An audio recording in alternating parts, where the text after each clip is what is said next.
Alrighty.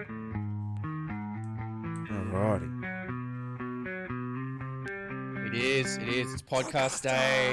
We're excited. We're digging out there. What have we got? Ooh, yeah.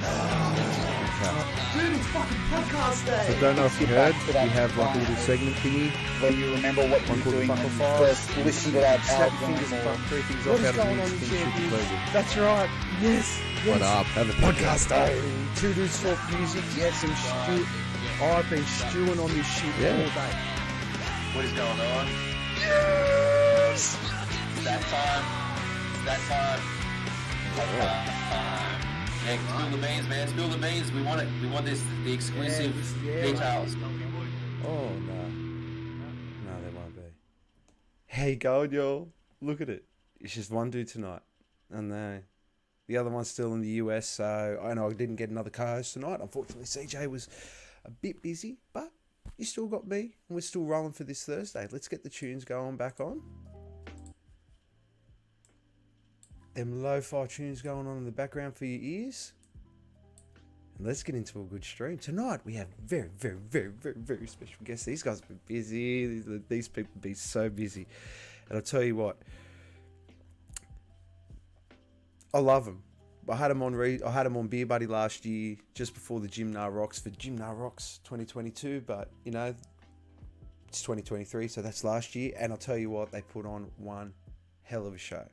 They are absolutely a top-notch punk band, and with their latest single that came out in January of this year, Fresh Bruises, it's very good. It's just, mate, Sydney is just an absolute top-notch singer. The band is just really doing special things. They're absolutely phenomenal writers, and they work the punk realm and space very, very well. The look, the feel, the presentation of the live show that they put on, it is absolutely top-notch. And without further ado, let's get into it. Let's get into meeting these lovely people. I'm going to fix the screen up as we go along. Please welcome tonight, Sean and Dan from PhD. How you going, lads? Not too bad. Thanks for having us. Dude, Very well, thank you, beer buddy. man, thank you guys for joining us tonight, because I always appreciate you guys coming on. You know, last year's performance at Gymna Rocks was like I said, was absolutely solid. How have you guys been? What's been going on? I've been noticing on the socials that you all have been very, very busy with your shows lately. Yeah, it's been going very well for us.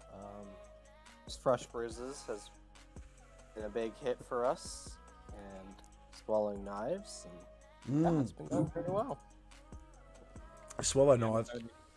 Please go on. I would love to get those streams off you, but I would love you to enjoy our music for anyone who's listening. Yeah, go check them out. Go check out all their socials, the YouTubes, the Spotify's, the YouTube. Go check out the YouTube, really, because it's probably a bit more direct to them rather than going through Actually, no, it's not. But either way, just go and check them out, because Swallowing Knives was just.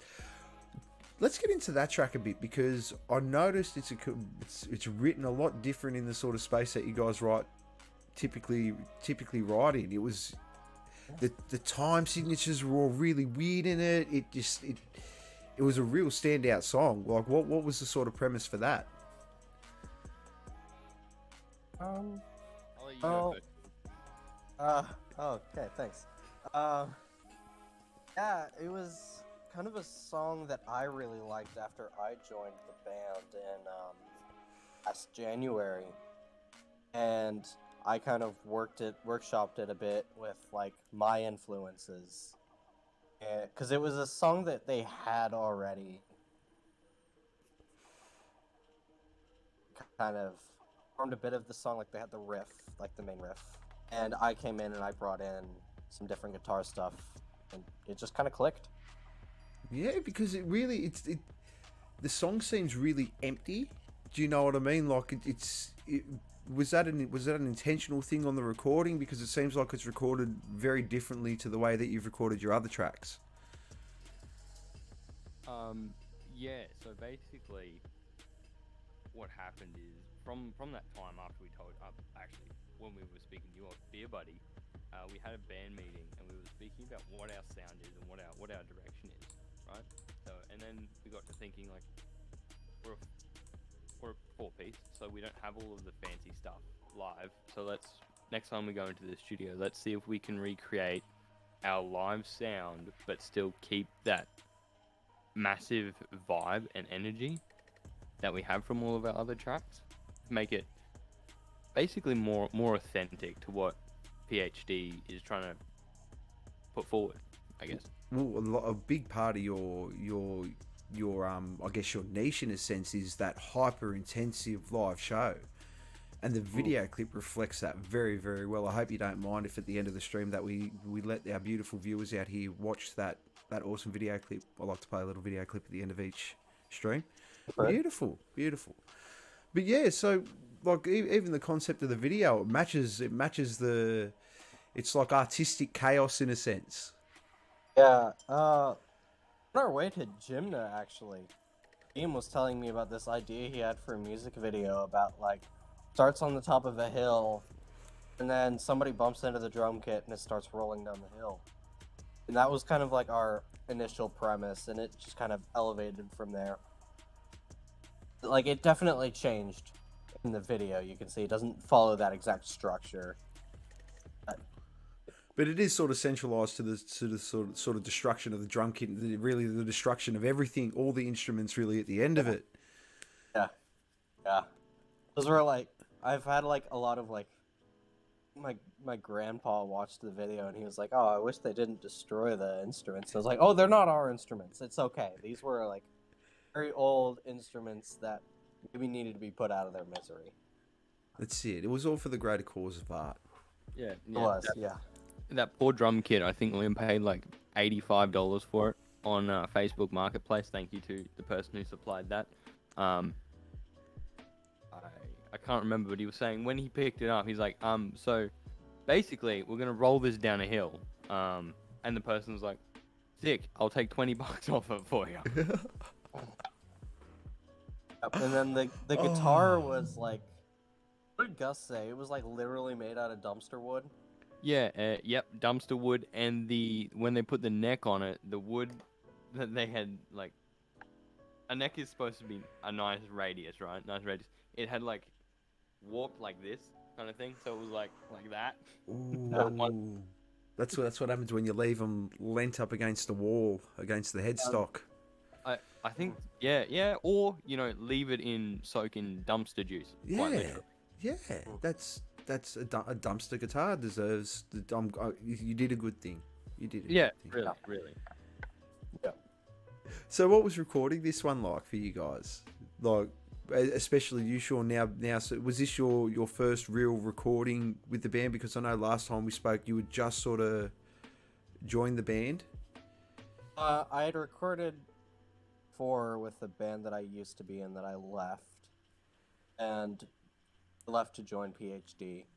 So yeah, it was a very different process of recording with PhD than it was with the other band.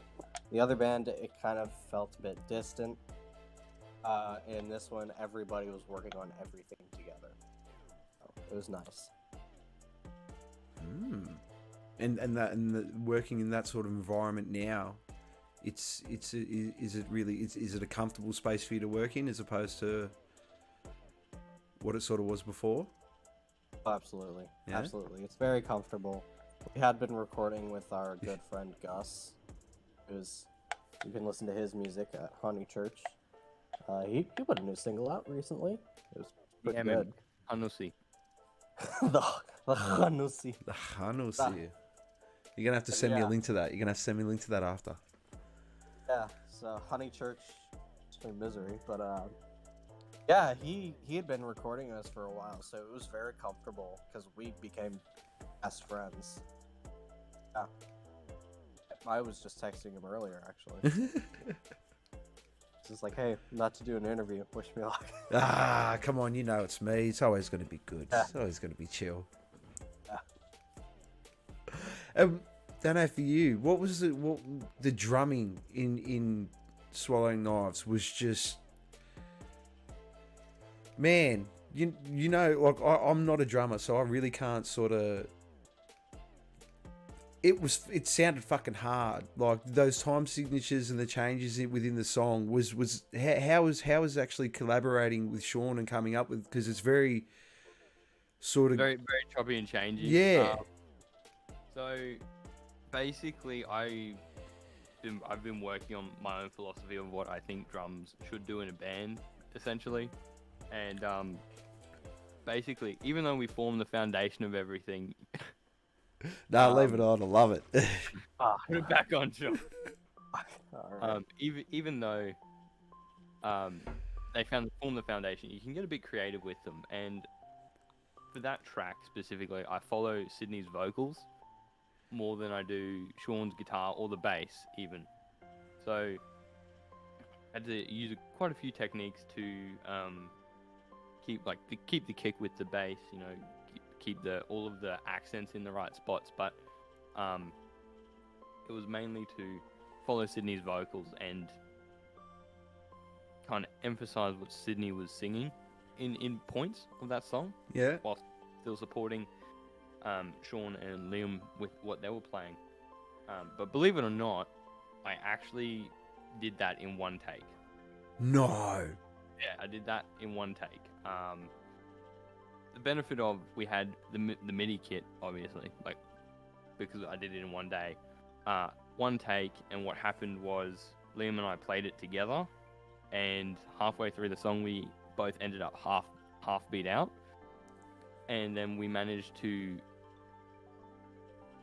play with the click, so we were half a beat out, so the click, then we came in, and then there was a click on the off beat. So instead of stopping, we just played through the rest of the song while I was counting this click on an off beat. So my one was now A half. off beat, and after we finished playing it, so one take, all we had to do was shift all of that MIDI over one beat. But that was all my playing still, all of my MIDI notes and ghost notes and stuff. So Because it's That's all... The way Yeah, I right. sort of think of it, it's almost like periphery for punk, what you've done there. Do you know what I'm getting at? The way... Yeah. Because the way I heard it, it was like... I could definitely hear that you were sort of moving with Sydney a lot, but it was like your feet were going with Liam and the other hand was going with Sean. Do you know what I mean? It was like you spread... It's weird. It's... This... In the weirdest sense, the recording sounds so empty, but the song is so full. Yep. How did you get that effect? Like, was this sort of done in a room? I know, like, you obviously done your drums through midis and stuff like that, but how did you actually get that sort of space sound within the recording? That is all Mr. Honey Hunnelsy's magic, really. I think he has some magic trick with reverb and side chaining stuff that does it. I think it's all his mixing, genuinely. But part of that is having the solid parts that he's able to work with and put together in the way he did, and create so much space. And to my next question, you guys still raw dogging the industry by not doing any pre-production, or have we moved into the pre-production space? Basically still trying to raw dog it. Yeah. Our pre-production is basically, all right, let's play this track, get a voice memo of it. Liam gets a shitty voice memo of it on his phone, and we'll send that to Gus. Gus will be like, yep, I know what you guys are trying to do, and then we just go in. Hopefully, if we can do it in 2 days, which I think Swallowing Knives was done in 2 days, and then it was the other track that we were recording. Fairly certain. I think so, yeah. One that's not come out yet. Will be coming out soon. Okay. Keep an eye out for that.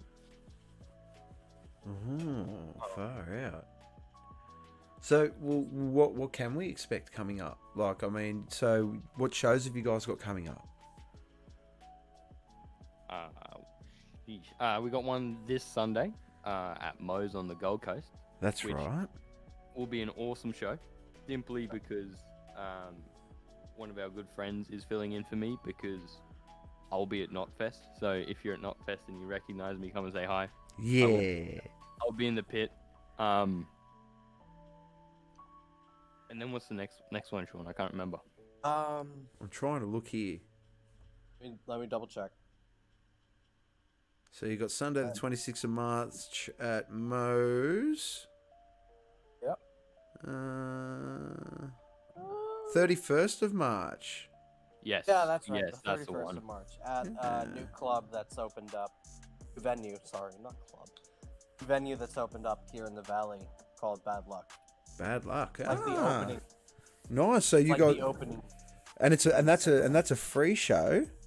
Yeah. Yep. And you got Money Boys from Melbourne coming Money. up for that one too. Yep. Money Boys. I think Ghost College is on that lineup too. So yeah, Very it should be good. good. Hey, Stacked up. a busy band is a happy band, and a busy band is a productive band. That's very good. 100%. So, are you another question? Are you guys going into it sounds like you guys are sort of going into this whole recording thing now, is just doing it one song at a time. Is that sort of appeasing playing the game into the algorithm gods and stuff like that, rather than sort of trying to dump a whole EP and? So we've just had to revise basically what our algorithm plan is. Looking at more, posting all of that stuff, the juicy algorithm. Probably going to be looking at more singles.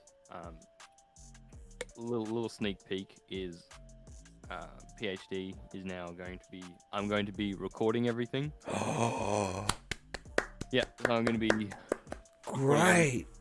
I had Liam over here actually in that corner the other day, trying to get a bass sound from him. Big news, it sounded absolutely fat. Can't wait to get something from like my room that I'm in here now out, because yeah, it sounded honestly fat. So probably if we can do singles, probably gonna just chuck singles out. Nice, because you're an audio engineer by trade, aren't you? You do audio work for a living, don't you? No.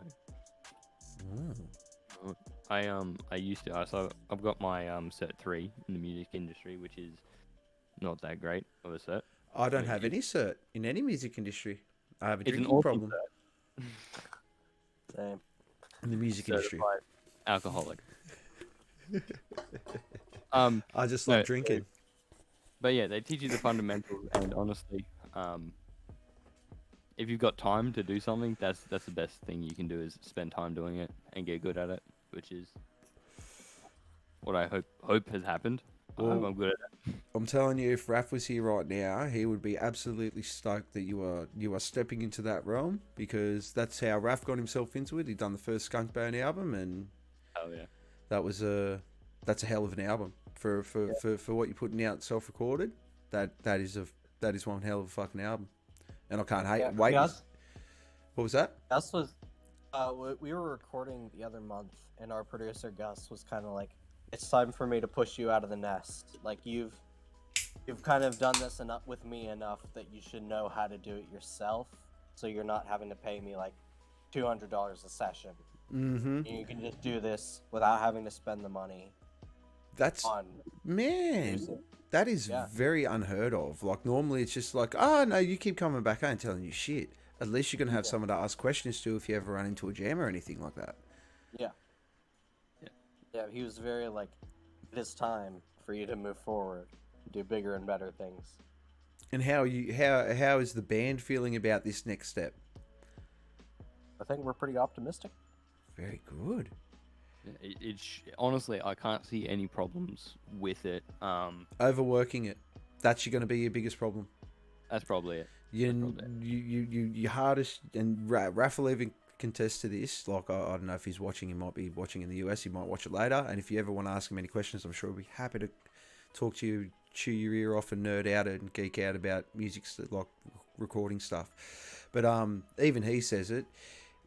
It's when is it finished? Are you ever going to be happy with it? And that's going to like, because it's always, can we just fix this up again? And then it becomes overproduced, and then you start to become, But I mean, as long as you sort of stick to your core thing and you're happy with the songs, I don't know if he's watching right now in the US. It's like 4 a.m. where I grew up. So. Oh, okay. Hopefully. Yeah. Hello, if you are. Yeah. Hi, Hi. Raph. We miss you. Come back. Man, ever since he's left, every time I do a stream, something goes wrong. So, knock on wood, I've probably jinxed it now because I've said something, but smooth sailing so far. Have you? Was Fresh Bruises out last time as well? When we No. talked to you? No, I don't think No. so. No. Have you checked out Fresh Bruises? Yes, I'll check that out. Yeah, we'll talk. I was talking about that before. That song is like. See, this is what I wanted to talk to you about because Sydney's recording is when Sydney does her vocal recording. It's very. Does she do that with Gus or does she do that separate? With Gus. Yeah, they do that with Gus. Okay, because it's very like her. Obviously, her vocals are very consistent. She's a very, very good singer. I'm just saying, like the way it's recorded. Yep. Have you picked up that sort of? Have you picked up that from Gus? What specifically about it are you referring to? It's there's quite a few almost things. it's almost hypnotic in a sense. Just the way it's so far forward, but the way it sits so well within the rest of the music. If you know what I'm saying, but just the way the way she brings the vocals out, her projection and stuff. It's just it's folky, and that's what I love about it. It's an indie folky sound, and it's captured very well within the recording without. Because you guys are a very, very good punk band. The music is very punk, but her vocals aren't punk, and that's what I like about it. So I actually had a little bit of a discussion with Sydney about this when we were recording last time, right? So I'm not sure if you guys can see. I might pick you up. So just over here, these panels, they are ISO panels, which I made myself, right? So if you go to Bunnings and you buy some insulation bats, and then you buy basically anything to make a frame out of it, you can then make your own isolation panels. So when we were recording, we set up a booth, something similar, so we can isolate the vocals just enough so that you don't have like a massive room sound that Gus has to then take out, because it's harder to take stuff. It's harder to put stuff back in, but it's also hard to control a massive amount of something on a track. So you've got that. Sydney and Gus, what did they do last time? That's when Sydney decided, or Sydney's philosophy for recording vocals, it should be done in one take, if you can do it in one take. So even though Sydney's vocals are, I think, quad tracked, because you got Sydney's vocals, harmony, there was some spicy stuff. We did a left and right vocal, I think not super crazy, but just a little bit of panning left and right. So you have two different vocal tracks that have been a single take each, and then they're just slightly like 4 or 5% either side. So then you can hear slightly different parts of Sydney's timbre, I'm going to call it, in left and right speakers. So it's like double tracking a guitar essentially. So that's how it comes so far forward. It's isolated so Gus can have, the nice amount of room sound, but he can also reverb it so it sounds fat and huge. And everything that Sydney sings is basically one take. So and the idea of that is you capture the energy from start to finish. Oh, so you guys go for the full organic. I guess that's how you get your whole point of getting a live performance within your recording. Yep. Because every time you do a live performance, it's not like you're going to stop halfway through and go, "Oh, I didn't do that part properly. I'm going to redo that." You got to do it from one take, start to finish. And there's one that's not released yet that will be coming out. Is fairly certain. Don't coin me on it, because I'm not I'm 98% certain that you can actually hear Sydney getting out of breath towards the end of it. Really? Yeah. Oh, are you guys Lamb of God fans? I am a little bit. Yeah, because Randy Blythe actually done it for one of his tracks.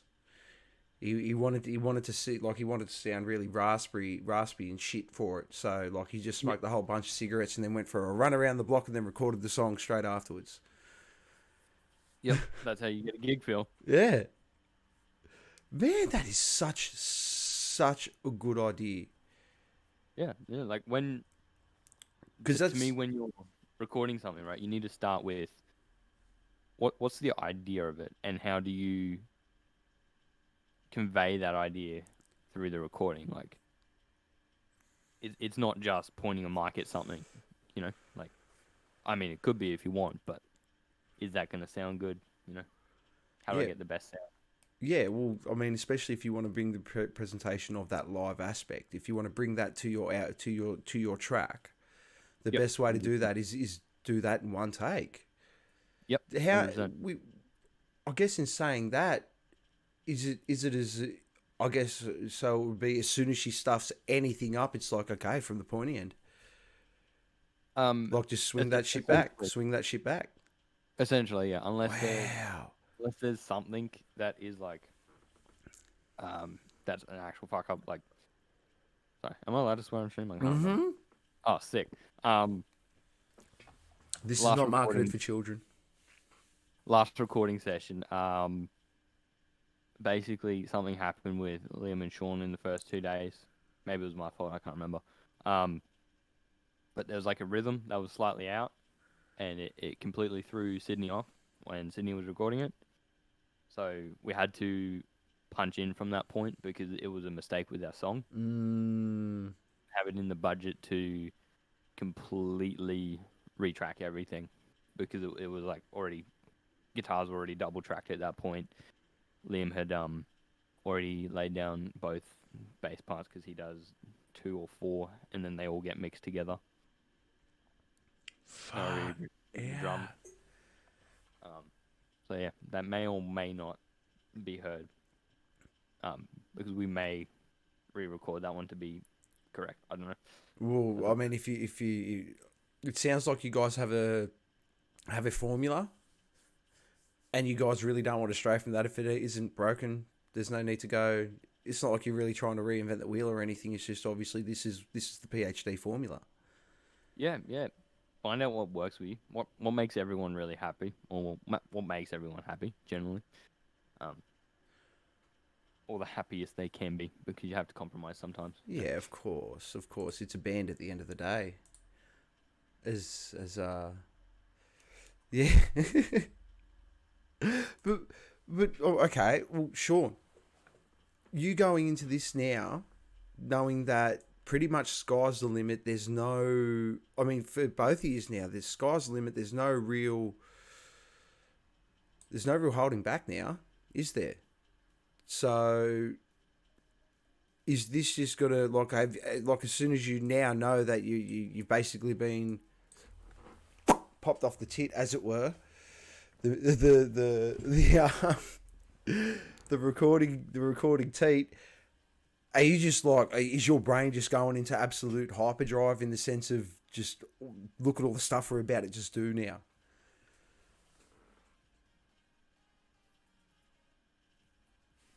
You've muted. I don't know where your sound's gone. Yeah, your sound's disappeared. No, your sound's completely disappeared. Hold on. He'll be back. What about you? In the intermission, give me 1 second. Yeah. Hello? No. Is your mic unplugged?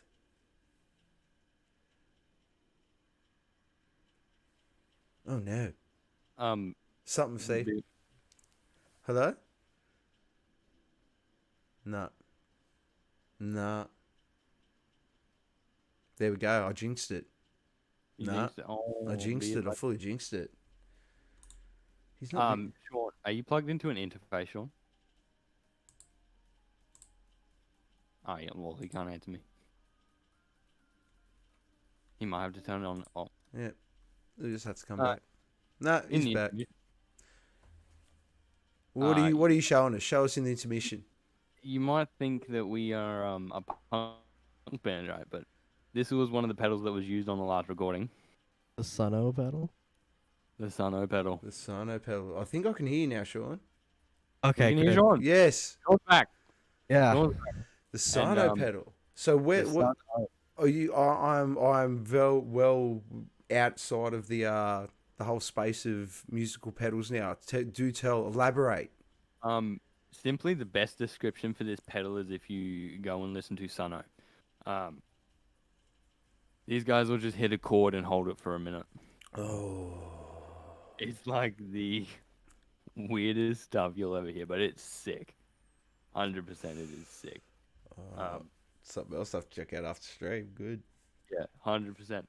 And the other one is, you might not know this one, but it's this one.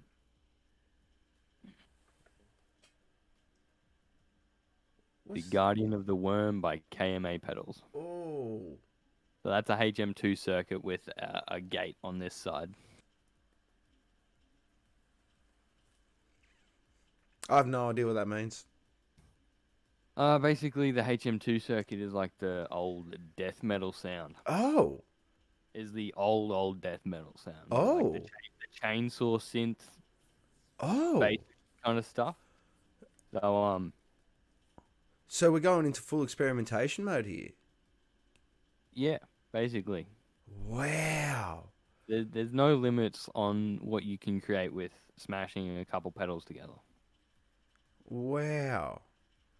And by the looks of behind you, you're not really going down the whole digital route, are you? Not really. I mean, I do have a LT on the Helix LT on the floor there just in case. But I do prefer to mic a cab because on this 5150, I know what that is. this speaker sounds better than that one. That one. It's weird. I can't describe it, but that one down there sounds way better than the rest of the other three. Just that one speaker. Man, they're built different. What the hell? All right, back to you, Sean. Yeah. Well, I was asking you, like, has your brain just gone into, like, basically, what is it? The meltdown over, all the stuff you're going to be able to do now. Yeah, it's in a sense, I suppose. It's very exciting what we're going to be able to do going forward. Because have you seen those memes about that if the punk guitarist looks like this, it's going to be an awesome show? You're that meme, Sean. Yeah. And it's nothing but a compliment. Yeah. It is meant as nothing but a compliment because you are a very, very, very good guitarist. Yeah, I kind of owe it to the fact that when I was in high school, I was in a jazz band. So, I mean, I have a whole range of influences that kind of, I'm like, hey, this could work. And put that in there. It's just like a plethora of influences that I could draw from.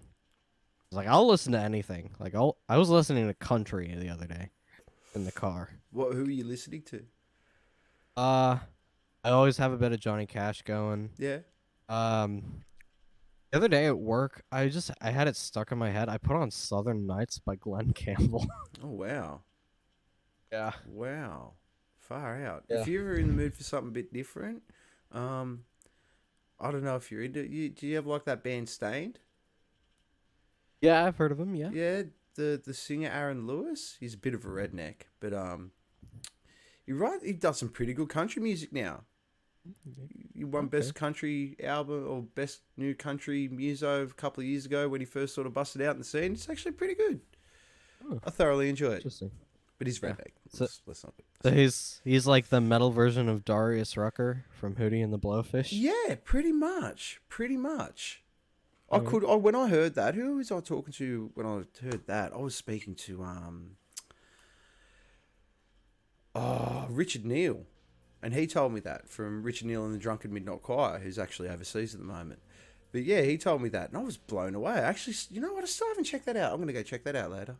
Still haven't checked that out. I got a text from the much referenced in this video Gus from Honeychurch the other day that apparently T-Pain has covered War Pigs by Black Sabbath. Wow. I was like, T-Pain?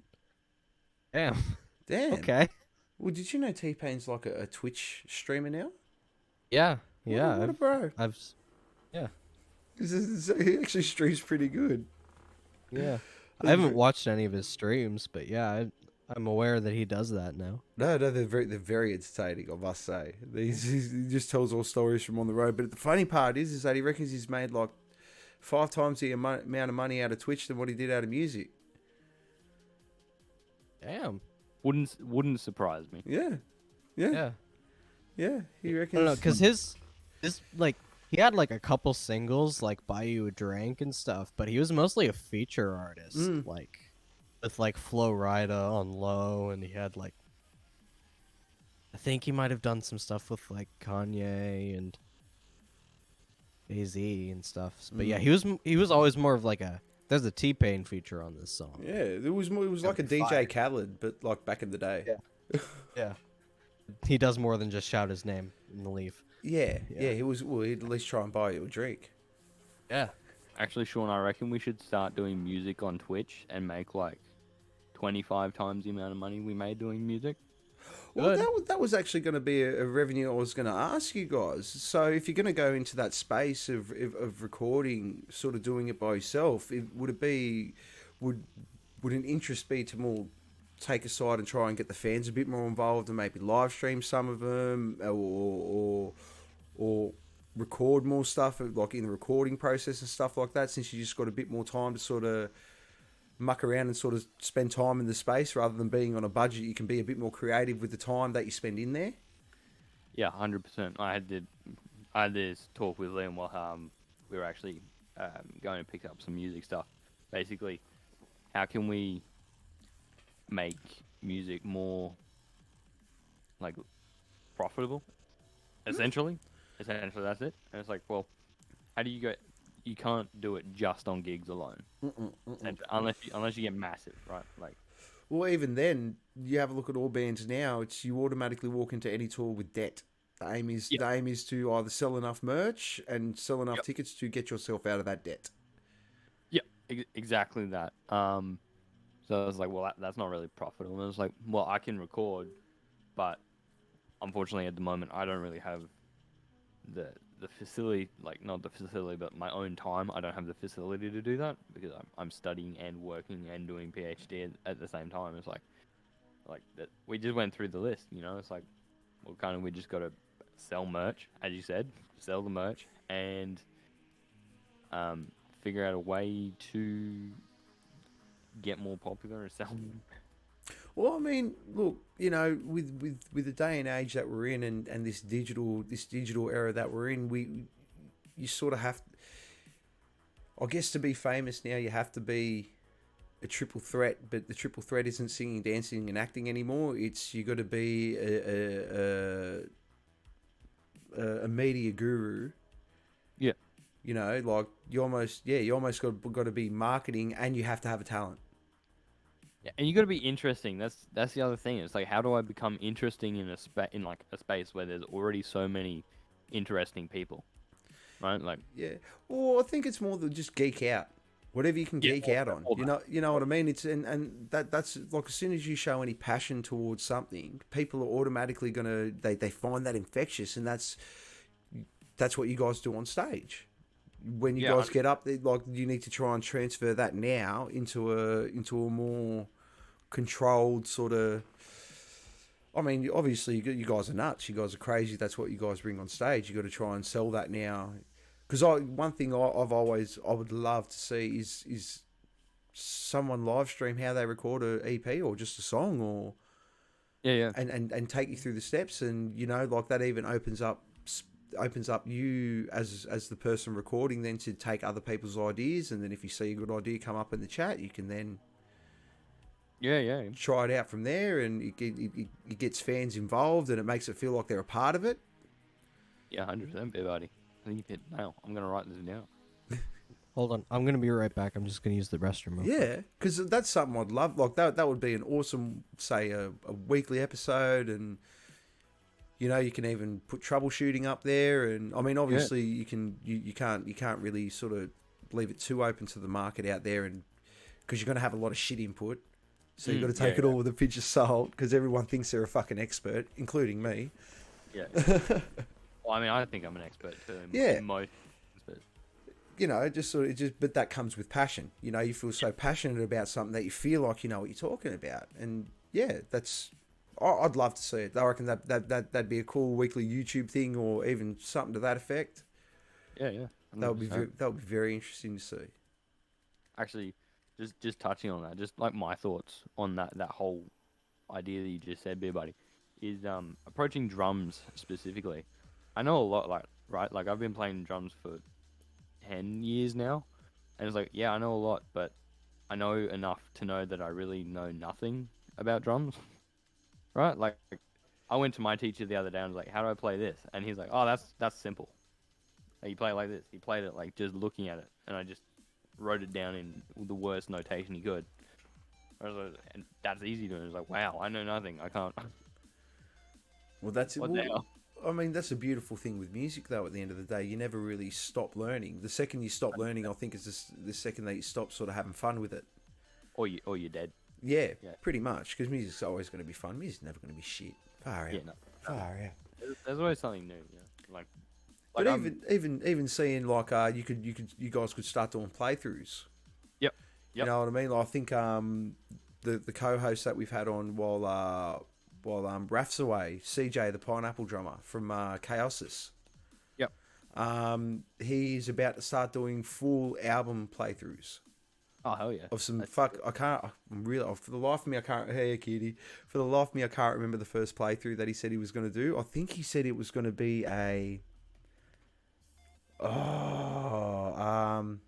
Damn it! It's a guitarist from Strapping Young Lad.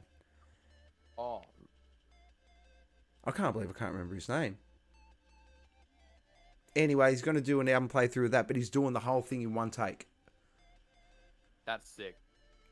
And you're just like, mate, it's like, yeah, the possibilities, I guess, now with the internet to draw people into what PhD have to offer.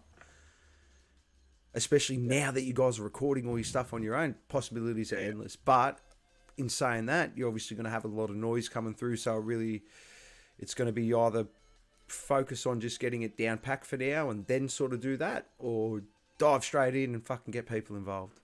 Yeah, 100%. Yeah.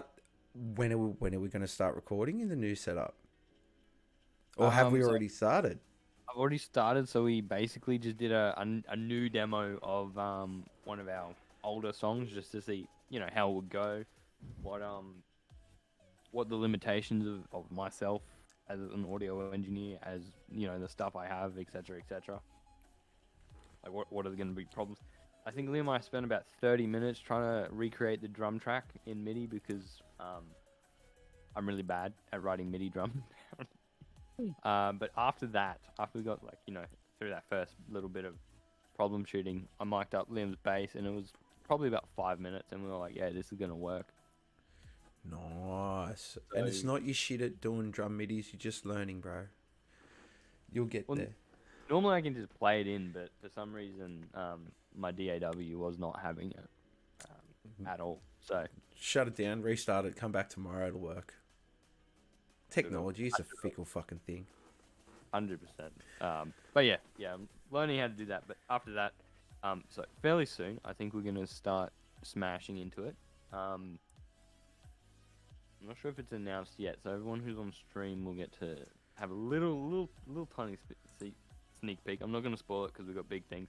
But at our 31st show, at a show on the 31st, we have a massive bit of news, and we're only going to tell people at the show. So, Oh, mad. Make sure you get someone to record it so you can put it on your socials. we 100% will be, but massive news.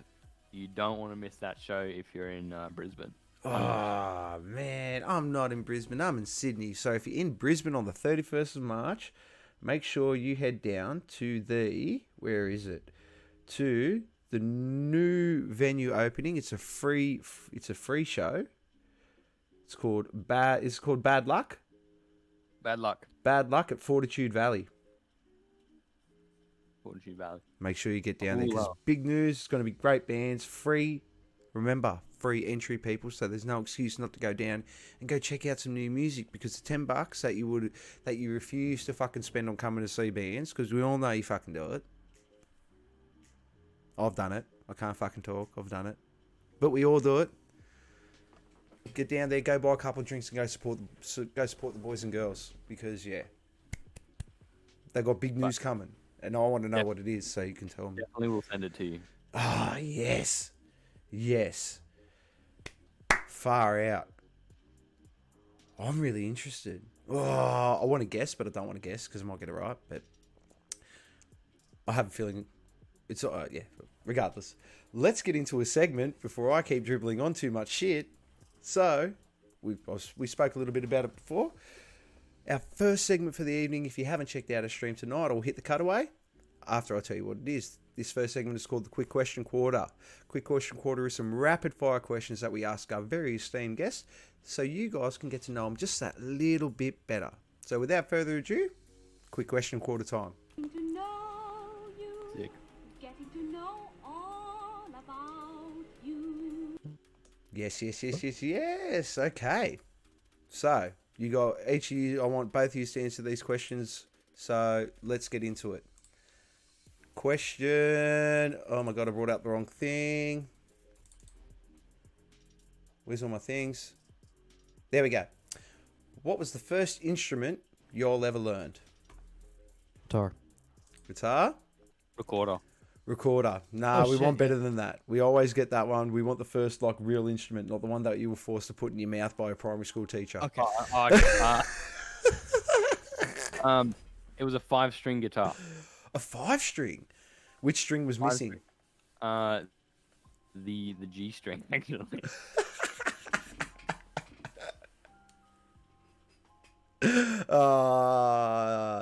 Zing. Walk straight into that one. So guitar and both guitar. Oh, okay. First album you ever purchased. Now, I'm not talking about the one that mum and dad got for you. We're talking about either the one that you your parents were umming and ahhing whether to get you or not. You know what I mean? That first oh, I really want this.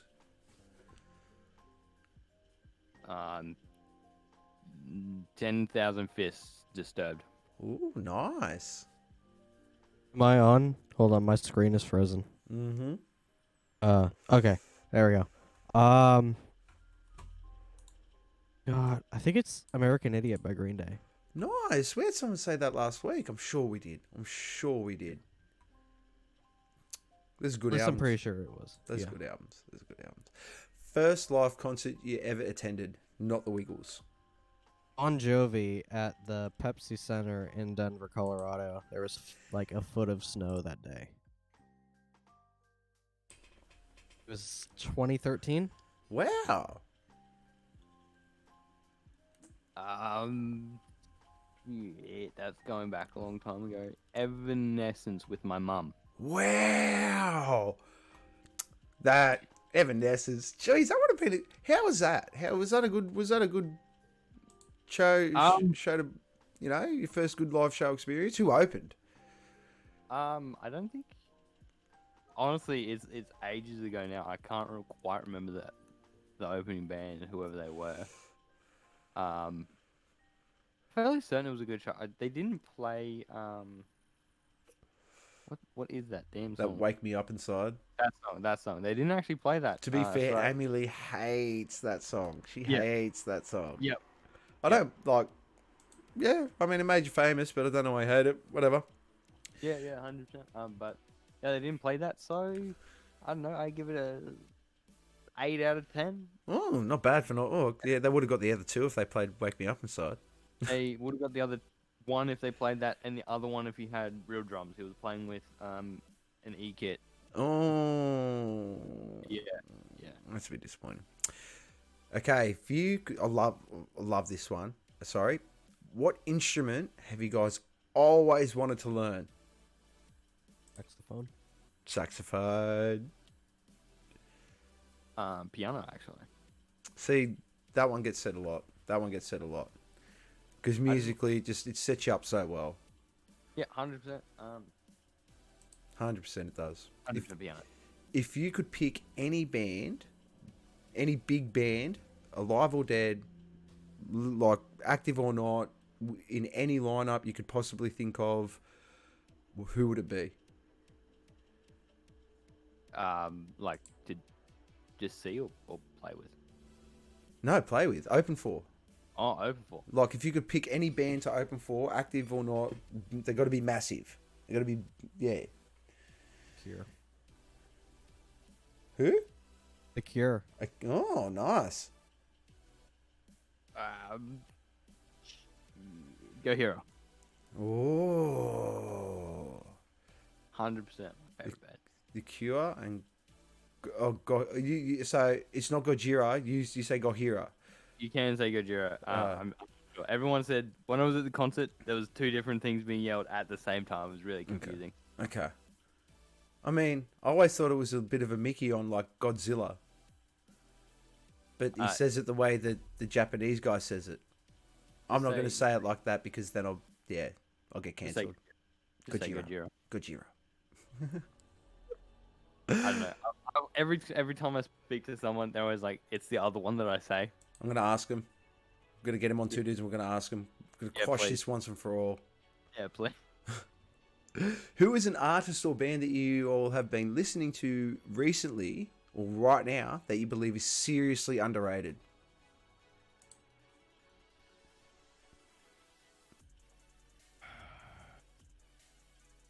That's Oh, a listen, hard buddy. one. Other than Underrated. PhD. I tell you what, I love Dad Fight. Dad I love fight. Dad Fight. Nice. Dad Fight. I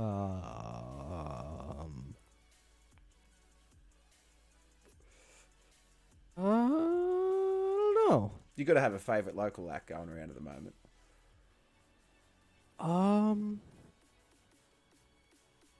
Yeah. I'm just gonna say Gus again. Honey Church. Honey Church. Okay. Yeah, Honey Church. No, that's... Mate. I've never heard of him, so I'll be listening to him straight after this, and I hope anyone else that watches listens after as well. Yeah. Okay. We're getting into the personal stuff here. What is something people may be surprised to learn about you? I can cry on command. You can cry on command. That is a evil...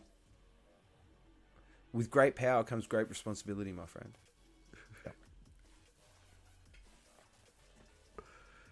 I'm not gonna do it right now. 'cause No, it takes, don't. like, a little Don't. bit. I'll feel bad. Yeah. I honestly don't know. I feel like I'm an open book, beer buddy. You can ask me anything. I know. I mean, you guys are recording now. That's interesting. Hang on. Sean, can you answer this one for me? Oh, actually, okay. I'm a massive petrol head. I love my engines. There you go. Oh, I did not. There you go. I wouldn't expect you to be a car guy. There you go. I love working on cars. Wow. You got anything you're working on at the moment? Not at the moment, but I did recently service my 650 Ninja, which is a motorbike. Yeah. Oh, nice. Look at you, all savvy with your cars and recording stuff. You're gonna Working be with my saving with money my- hand over fist. You are. All right. Cringiest band name or song that you guys have been involved in. That did we really just call it that? Oh. I had a band in high school called Chemical Weapon. Chemical Weapon. Oh, yes, that's the high school band name. Yes. Yeah. Because we're going to explode onto the scene. I brought this up with Sean. He actually, I brought it up with the band a while ago during the discussion. Anyway, basically, comes from high school. We started a band that was for like one performance, and we were going to be like punching dragons, so that we could sign off and be like, "Thanks, guys, we've been punching dragons." That. Wow. That's, yeah. Yeah, okay. Yeah, sweet. They're good ones. They're good ones. I mean, punching dragon sounds like a drug term of some sort. Yeah, I know, right? Like you're high on something. Yeah, what have you been Fighting. doing? Punching dragons. I caught it. I caught the dragon. I punched shit out of it. I know it was cringe as hell. We didn't know I'm going with it. I'm never going with it. But Oh, you have to now. I want to hear it. You got to write PhD song called Punching Dragons. all right, fair enough. I'll be the dragon. I'll fly up there and I'll dress up as a dragon. The The funniest song though is one of them got called Penis. Just And Oh that- yeah, fuck. Penis, and that was the working title. Our producer was like, "We're calling this song Penis because you guys don't have a name for it." So, yeah, No, it's He was like, we need a working title, and he went to Liam, and he was like, Nate, give me the first thing that pops into your head, and Liam just went penis. that also gives you an indication of what Liam's got on his mind. Yeah, that is a pretty clear indication of what Liam does have on his mind. There's nothing wrong with that. No, not at all. But Have you ever seen that that YouTube video of the Mormons taking acid? no, You should watch that. It is the funniest thing you'll ever see in your fucking life. All right, so we're getting on to the last one. Last question for the quick question quarter. What is your most controversial music opinion? Ooh. Sean, you can go first. I ain't saying it. I ain't saying it because I'm gonna get shit from one of the members of my band. Oh, look! At the end of the day, this is all about healthy discussion. You never know. Look, All we're right. with Beer Buddy. He said it's fine, so it's fine. All right. Taylor Swift doesn't have a vocal range. She has no vocal range. She has the same couple notes in every song. Well, that's because she plays pretty much full chord progression in all of her songs, so she doesn't really Yeah. need to move. Yeah. I don't disagree with you. Like, to be fair, I've actually never I've never heard her really do like any of that Mariah Carey or like that. Yeah, she's like nowhere even close to being on like the level of like a Mariah Carey or a Hayley Williams. Like, yeah. To be fair, I don't listen to a lot of Taylor Swift, so. Me neither. Yeah. The songs, like, she gets played a lot at work. And, like, it's just something I noticed the other day at work. I was like, she has no vocal range. Just the same couple notes. Quite controversial. I like it. Alright. Don't bully me in chat, but I honestly don't think Travis Barker is like that great of a drummer. Oh, that's some controversial shit. Oh, Right? I just don't believe it. Like, that's just my opinion. Like safe space. He's done some good stuff, but like, I feel like there's more that that could be done. Okay, I'm not saying I'm better than you, Travis. This isn't a fight, all right? It's just a musical opinion. Just a musical opinion. Yeah, no. Look, at the end of the day, you're more than entitled to an opinion. And to be fair, he's been classed as one of the best, probably offbeat drummers, and like with all his weird stuff like that. But I get what you are saying. But have you ever seen him play anything but punk? Yeah, I mean, yeah. Like, I'd really be interested to see him in a metal band. That'd be interesting. Or a jazz band. Like, Yeah. I know they're not comparable, but I know guys who can go from metal to jazz.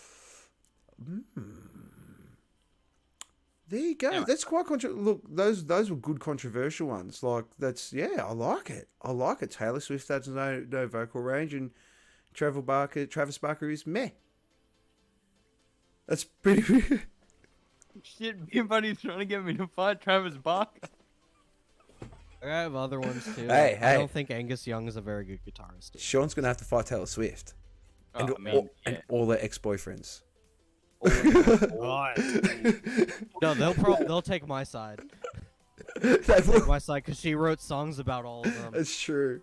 They won't stay. No, Jake Gyllenhaal had to turn his fucking comments off for like a year because of all the crazy Swifties. Oh man, Swifties be crazy. So they might see this, but you'll pick up fans for your controversial music opinion, I'm sure. But Taylor's got a blank space though, so She's got a what? she's got a blank space. She got a blank space. Oh wait, you don't listen to that song "Blank Space," baby. Oh wait, the new boyfriend slot thing. Oh no. We'll talk about that off stream though. Well, that was a quick question quarter, and I've got to say they were really, really good ones. And it was actually funny you brought up Taylor Swift because I was actually saying this the other week.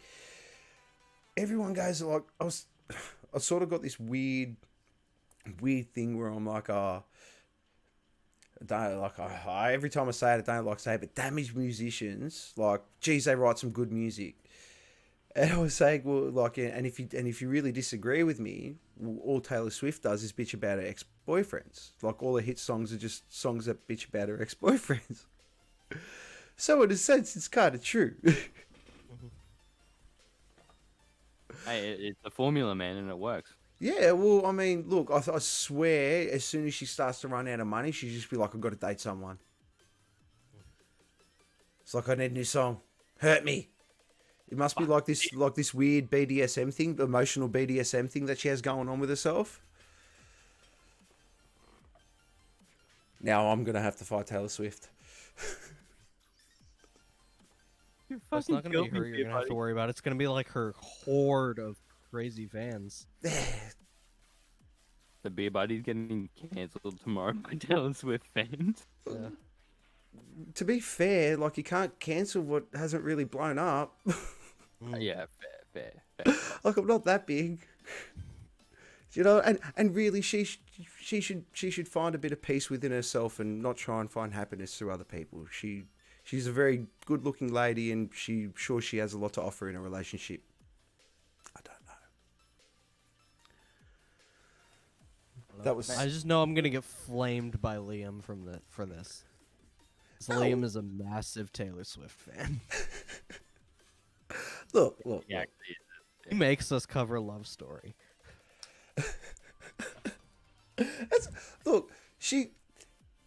You can't really take away. She can write a song. Like, you don't sell that many albums if you can't. Look, she's just I'd not. love to take those millions of dollars Yeah. that she's got, man. Yeah, if I, like the way I see Drake, like, especially that one of his albums, it just sounded nasally through auto-tune. I don't know how he done it, but he's 20 or 40 million hits later, and here I am complaining about it. Like, Yep. and then she gets all the bloody fucking Spotify revenue as well. That's the kicker. Yep. Save that point for later. Save that point for later, Beer Buddy. I've got a thing coming up about that. Oh, very good. Well, let's get into it. Because the next segment is a very, very, very big topic of discussion for everyone, really. So our next segment, for all of you who don't know, before I hit the cutaway, this next segment is called the Fuck Off Files. The Fuck Off Files is an opportunity, is where we give our esteemed guests the opportunity, if they could snap their fingers like Thanos with the Infinity Glove and fuck 3 things off out of the music industry, what would they be and why? So we're going to give them 3. We'll give them 1 each, and if they have one that they agree on, we'll let them do that one together. So, gentlemen, you've got the Thanos glove on. Let's go. We're going to snap our fingers as soon as I hit the cutaway, because I've got to hit the cutaway. There it is. Fuck off files. All right, cutaway's been hit. Fuck off files have begun. Let's snap. What are we getting rid of and why? And you go All right. first. Yeah, you go first one. Yeah, you go first. Ah. You hang up first. You hang up first. Can't believe you hung up. Basically, the first thing I want to get rid of is like. Oh, you've got the Infinity Glove. First thing I want to get rid of is the I don't know. I guess I'll coin the term sort of the toxic culture around, like, when someone's got that amount of fame, right, where the people will just swarm them, and anything that they do is like, everything that they do is like godhood. Like, I don't think anyone is without mistakes, like, everyone can make mistakes, right? But you shouldn't be able to have people swarm around you and support you making bad decisions, kind of thing, like Kanye. Yeah. Like that whole, as an example, that whole thing, right? So I would get rid of that kind of mentality. Are you talking about how sort of the way everyone sort of supported Kanye in that sense? Yeah. Okay. Yeah. Okay. Yeah. Okay. Yeah. Which so you basically the way they put the way the way punters put musicians in a godlike pedestal. Yeah, essentially, yeah. Yeah, 100%. That's what I get rid of. I could not agree more. It was actually funny because I saw this weird quote come up the other day, and I'm really going to butcher the quote here on it, is that artists should never be idolized. At the end of the day, they're just people, and they're infallible. Like they're not perfect. A lot of these, and it's getting to the stage. I think now, especially with the way the internet's going, is that there's going to start being a very clear line drawn between the artist and the person. Oh, sorry, the art and the artist. Yep. Because it's actually starting to get a bit sickening in that sense. Yeah, and just things like that that can be attributed to that kind of thing. Like, I don't think anyone should be really put above anyone else because, like, let's say PhD shouldn't be raised above any other band because of Tie-Dye, Fresh Bruises, or Wally Knives, etc., etc. Like, that's music for everyone to enjoy, and it doesn't make us better than another Brisbane local band, really. No. Even if that song goes worldwide. Just means people at the time gravitated towards that. They love that. They love that music, and that's what we're really here to do, is make music for people. Yeah. I like that one. That's very good. People should stop putting fucking artists on these godlike pedestals where they can do no wrong. Because they're just people at the end of the day. Yep. All right, who's got next? Sean, go next. Sean? I also had the pedestal thing. The what? Oh, I also had the same thing that Dan had. Oh. Oh. Shit. Yeah. All right, Sean. You do another one. Nepotism. Oh. Elaborate? Like artists who have gotten their recording contracts or have become famous due to being related to somebody, or somebody in their family paying for everything and paying for them to get famous and get their recording contracts. That old, it ain't what you know, it's who you know. Yes. Yeah, that old chestnut. It's we were talking about Taylor Swift earlier. She's one of those. Katy Perry is one of those. Yeah. Oh, what were they in before prior to their? Oh, they just knew people. Oh, okay. They just knew people in the industry. Yeah, it's unfortunately we have no industry here in Australia unless you really want to take it to sort of like, okay, Mushroom Records just recently had their 50th year anniversary. Congratulations to them on sustaining something in this mass digital market that has now been fucking produced. But yeah, completely agree with what you're saying. It goes way too far within the industry that people get legs up. Yep. And I think nepotism isn't just a problem in the music industry. Like, it's a massive problem in film industry. But I think in film industry it gets talked about a lot. It doesn't get talked about in the music industry. And it is a problem. Yeah. Why do you suppose that is, though? I don't know. I think because in the film industry, right, there's more obvious examples of people getting acting gigs because your father is this person or your mother is this person or whatever. Whereas in the music industry, it's more of a lot of people paying for stuff. Like that that song Friday, that was all produced by that was all set up by her father, right? That was all paid for and everything by her father. People, I have noticed it become a big talking point about nepotism in the film industry lately. I just think it needs to become a talking point in the music industry as well. Yeah. I mean, it's a good example, that Friday, because that's. But do you reckon? I guess with that, because everyone knows she hasn't put in the work or anything like that, her career was never really taken that seriously.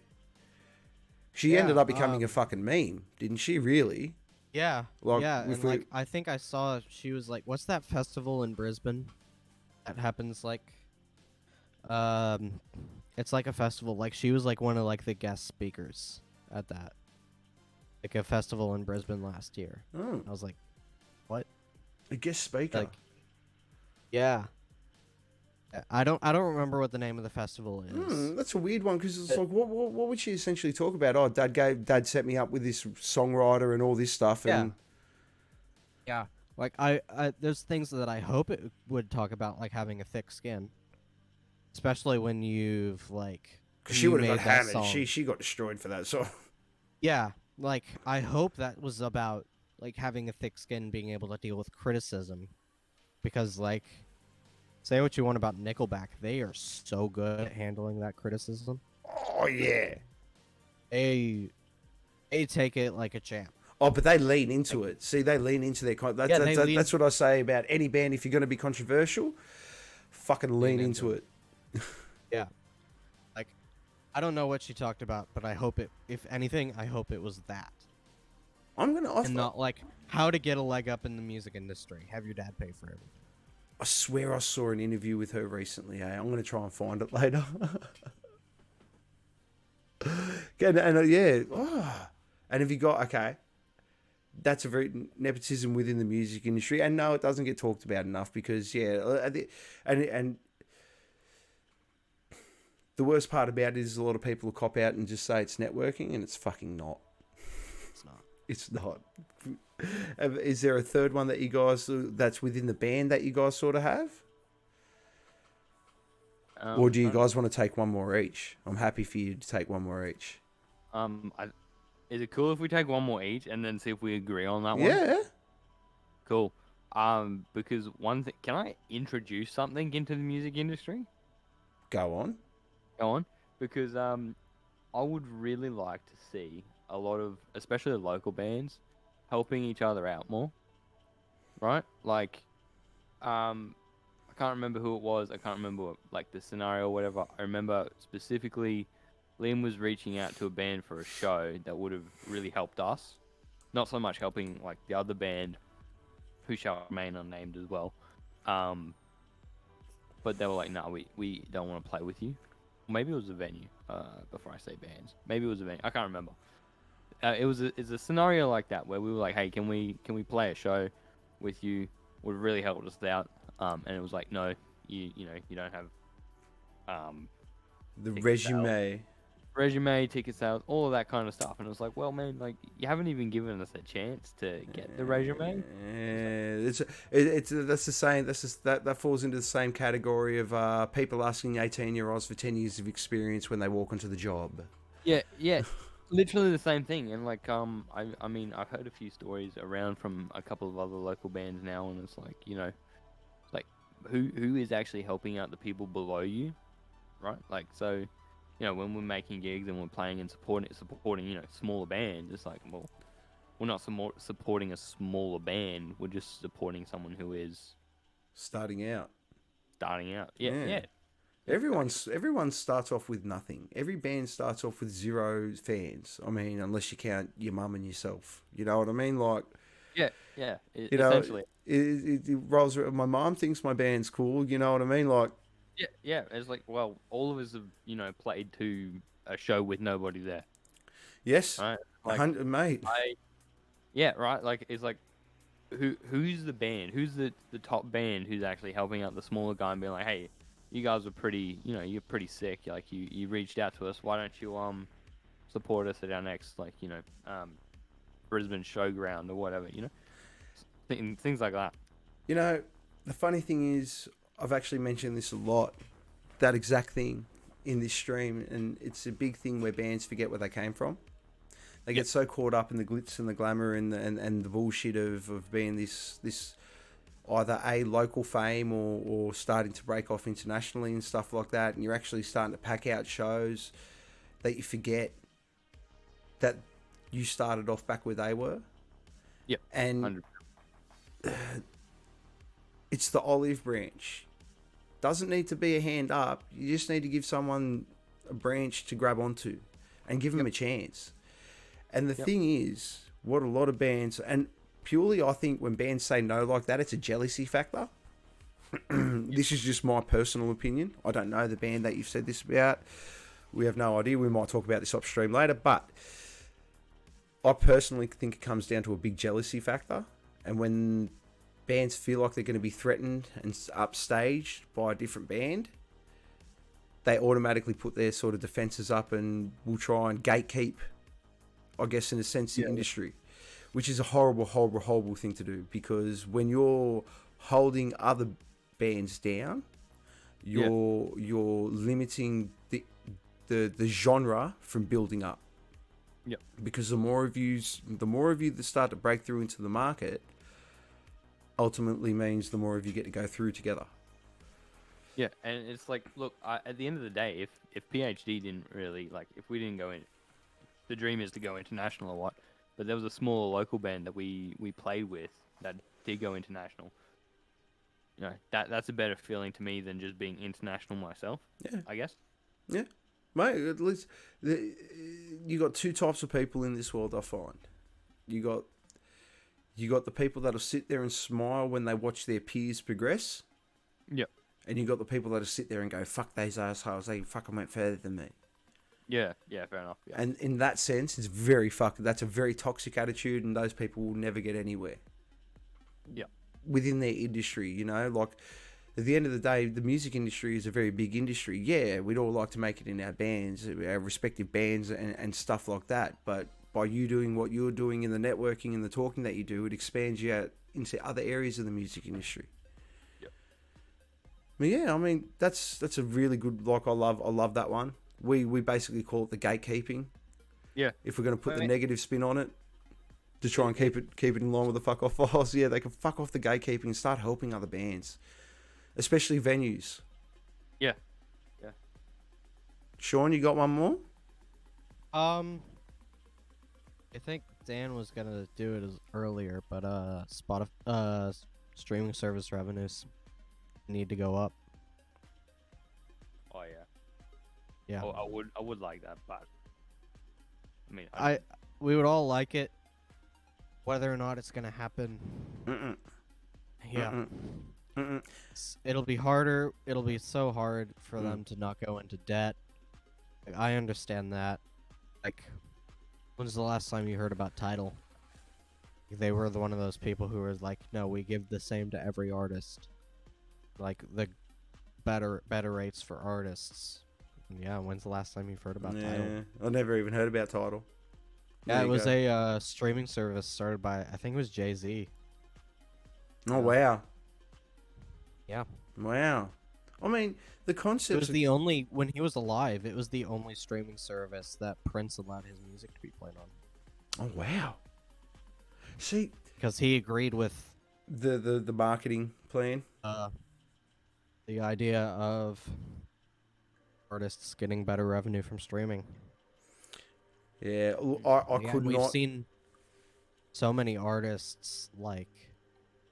There have been a lot of artists that have, like, turned around on streaming, like Tool, like Def Leppard, have, like, allowed their music to get put on streaming, but nothing has really changed. They have just accepted this is the way it is now. I think now, the bands, especially, the whole revenue service needs to change, and we were talking about this last week. And basically, when we came up to controversial music opinions, they said that hard copies of your music, it's just dead. It's just a waste of money. It's just a waste of money. Like, I don't have a CD player. No, exactly. And then I sat down and I had time to mull it over. Right? I really had time to digest that thought.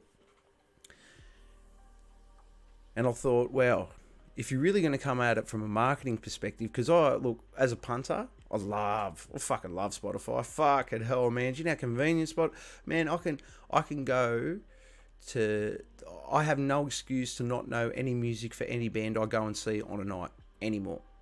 If I go to a show now, before when I hop in the car and I drive there or whatever, all I'll listen to is the bands that I'm going to see, so I have sort of like rough gauge on what I've, and whether it transfers, whether the live show is as good as the recording. Yep. But I think now, especially with the way vinyl's going, but vinyl's very, very expensive to print. Yep. I've never owned a turntable. No. My dad has one and a buttload of records, but it's my dad. And I'm sure all our dads have record players with buttloads of fucking records laying around. But the weird thing is, it's like Twitch will do a 50-50, yeah? So it used to be 70-30. If anyone that subscribes to your channel, not just follow, subscribe, please subscribe if you have the chance. It's a 1 month thing. We have 3 tiers. Shameless plug. Yep, shameless plug. And with that, okay, yeah, 50-50 is all good, but obviously that's like a long term thing. It's even longer when it comes down to streaming services. You're making like 0.1 of a cent per fucking stream. And I was saying this to the TaylorMade Rejects last week, and we were looking at their numbers, right? And, you know, they're going, oh, you know, the numbers are good. But could you imagine those numbers on Spotify if they were actual physical copies that you fucking sold, even at $5 a pop? Yeah. Mate, you're looking in the thousands. So this was my thought. Do singles. Sorry, write an EP, release them as singles. So you have a sort of story to go through. Or if you have like a sort of a record, like a theme for your EP. The best way to describe it would be like a theme for your EP that you sort of want to stick to. Release it as singles. But then if people really, like if you really get fans that want to get those physical collector's items, because that's all CDs, like CDs and records are, the collector's pieces.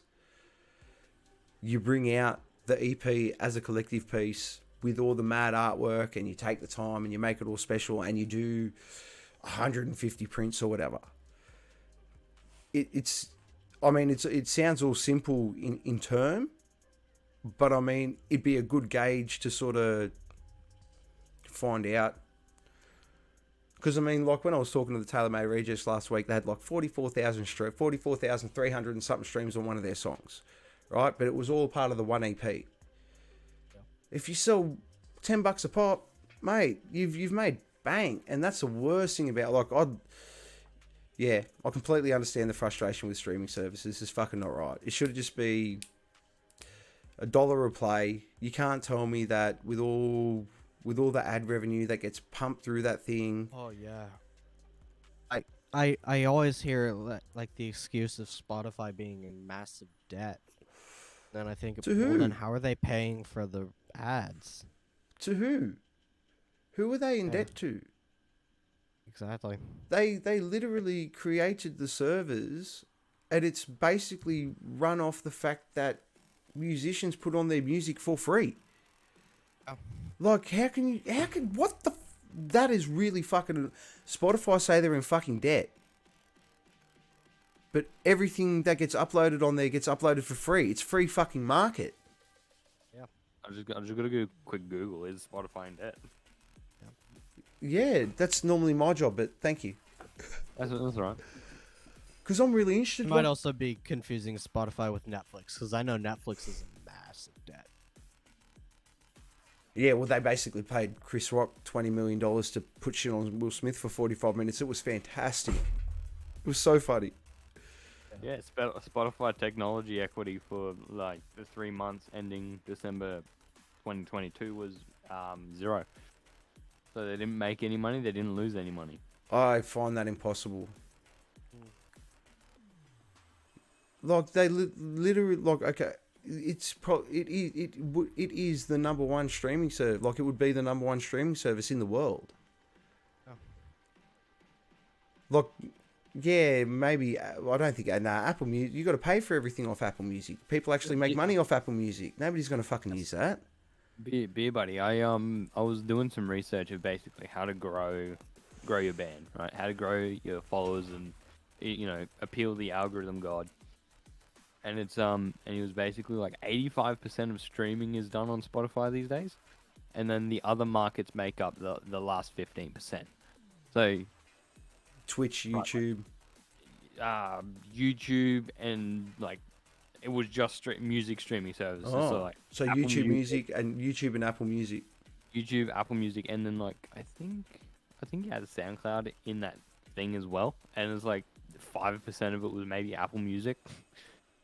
Because that's what And I then- don't get. I mean, the whole revolution of SoundCloud rappers, people finding rappers from SoundCloud. Yeah, right. And then that whole thing of people trying to find musicians, just, yeah. What happened? Do you guys ever remember the band mix or that kind of stuff? Like finding Vaguely. like ads for band mix. Like I was on that for a while. Well, it was sort of popular. It was like find local musicians to get in bands and play with. Like that's gone. Oh, I mean it's still around, but you don't see that in ads or whatever. Oh, what was that like? Tinder for musicians. Mm-hmm. That's a great. We've Like been talking vaguely about that. remember, That's a great idea. Like that's a perfect idea. But see, this is a problem. Like musicians are the slave to the entertainment industry because we're the most starving of the artists. That we will take whatever little bits of fucking scraps. And like it's a cold hard fact, man. Like you tell a musician, hey, we've got a show for you. 9 times out of 10, we'll be chomping at the bit to get up on that stage and put something on for you. Like, Yep. no questions asked. It's just like you tell us where to be and what time loading is, and yeah, we'll show up.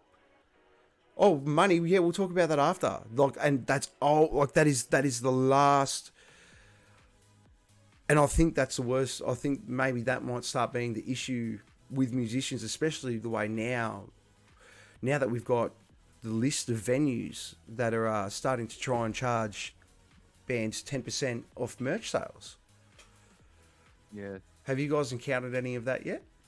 Yes, and we've said no every time to And- playing it. Okay, so you've actually turned down the show and not, as opposed to just playing the show and not selling merch. Yep. Hmm. And it's only happened like once or twice from. So Liam does all our show booking and like all that kind of stuff. It's only happened like once or twice from conversations I've had with Liam. Yeah. Because we have got a list. And we are Yep. going to start asking venues to give their reasons as to why. Yeah, fair enough. I guess I think bands deserve an answer other than you're playing at our venue. Yeah. Because as far as I'm concerned, if that's going to be their answer and that's going to be the reason why they take their 10% cut, then every band should get 10% of the bar revenue. Because the only reason why you got so many punters into that venue is to go and see fucking bands. So if you're going to take my 10, I want your 10 because you ain't selling drinks if I don't get people in here, and I guess I ain't selling merchants if you don't give me a place to sell it. So Yeah, I mean, just on like that idea as well. It's like when they say you need to put on a ticketed show. So like, how many tickets are you going to sell at the door? It's like in Brisbane particularly, where do you start with shows to even like play for free when no one knows you? Right, like there's 2 venues, three venues that are still non-ticketed in the valley, I think. do you reckon Bad Luck will sort of strafe down that road of leaving it free entry? I guess it would obviously depend on how the first night goes. Yeah, Bad Luck's owned by if I'm getting my thing right, correct me if I'm wrong, Sean. That's owned by Kenny. Pretty sure it is. I'm pretty sure it's owned by Kenny. Kenny owns one of the other free venues in Brisbane. Kenny is a lad. Shout out to Kenny. He's the best bar owner in the Fortitude Valley. I love that. See, I always got to give shout outs to the people that are willing to put on the alternative acts because the venues are dying quickly. Yeah, and it's like, how do I even play to know people to get my stage presence up so I can get a band to sell tickets, at a ticketed show to ticketed venues that I can have a number basically of I can sell 50 tickets. kind of thing. And then we've got the other problem of they don't do all ages shows anymore. Yeah. Because that's a big thing. I mean, the whole alternative music scene is an adolescent. This is where we find it. Like, excuse me. Like, this is where, like, at that age, you know, your 13s, your 14s, you like, you know, even your 10s, 11s, and 12s. You know, your brother or your sister, or you might, you know, like, someone might have showed you your first rock and roll band or something, or your first punk band or something like that. And because I remember when and I'm talking, fucking hell, I'm going to show me 20 years ago now. All ages shows were fucking all over the place, man. Like, it was pretty much like it was a standard Saturday. You just be.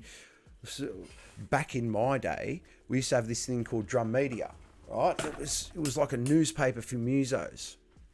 And what it used to be, you used to roll into your local music store, your local CD store, and they just have stacks of them for free. And you just grab your local Drum Media, and it would be the ultimate guide to everything going on in Sydney. This is Drum Media Sydney edition. Yep. Going on for like that whole fucking week. Every venue, every band, anything that was going on that week, it was in that fucking edition. Even so much so that you could, before they had that band mix or whatever it was, the one where the Tinder for bands, you used to be able to put ads. You used to be able to put like ads in like little classified sections to say that, hey, we're a metal band from Sydney looking for a 7-string guitarist with all his gear ready to go. And that's how you used to find fucking members for bands. Fuck yeah. Just interjection real quick. That's actually how Sydney joined PhD. Hopefully they don't mind me sort of telling the story for them. But I think the mum saw an ad in like one of the Brisbane guitar shops and sent it to Sydney and like, hey, you should do this. And Sydney was like, no, I'm like maybe 17, 18 at the time. I'm like, I'm gonna get murdered. But you know, right? That's how many years ago? 4 years ago. Oh wow! Right. So it was still. That's good. You know, I mean, like my mom saw an ad too. Yeah, actually, Sean's mom saw an ad. That's how I got into the band. See, Musty band in your local area, looking for guitarists. That's it. Oh yeah, go see these blokes.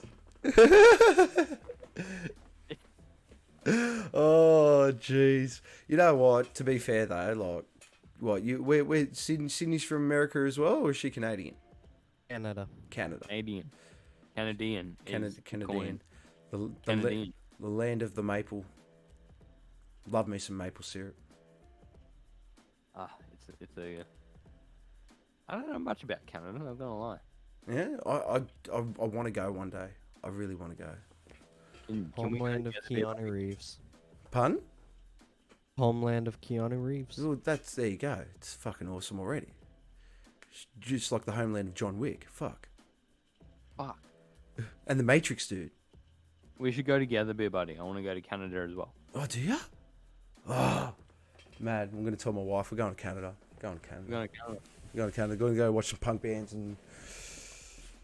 Well, the PhD should go, and we'll go on tour with, like, beer buddy. How does that sound? Oh, dude, you know what? I'll be a videographer. I'll make a documentary. Hell yeah. I'll make a documentary. That'd be something I'd love to get into. Do like a gymnast thing, but for a band. Just follow a band around for like a month. Just film everything. Would be. It'd be fucking awesome. You're in Sydney, right? Yeah. Are you guys coming to Sydney soon? I really want to. I really want to make it happen. Well, I don't think maybe this year, but no, we'll try and make it happen. We'll see what we can do.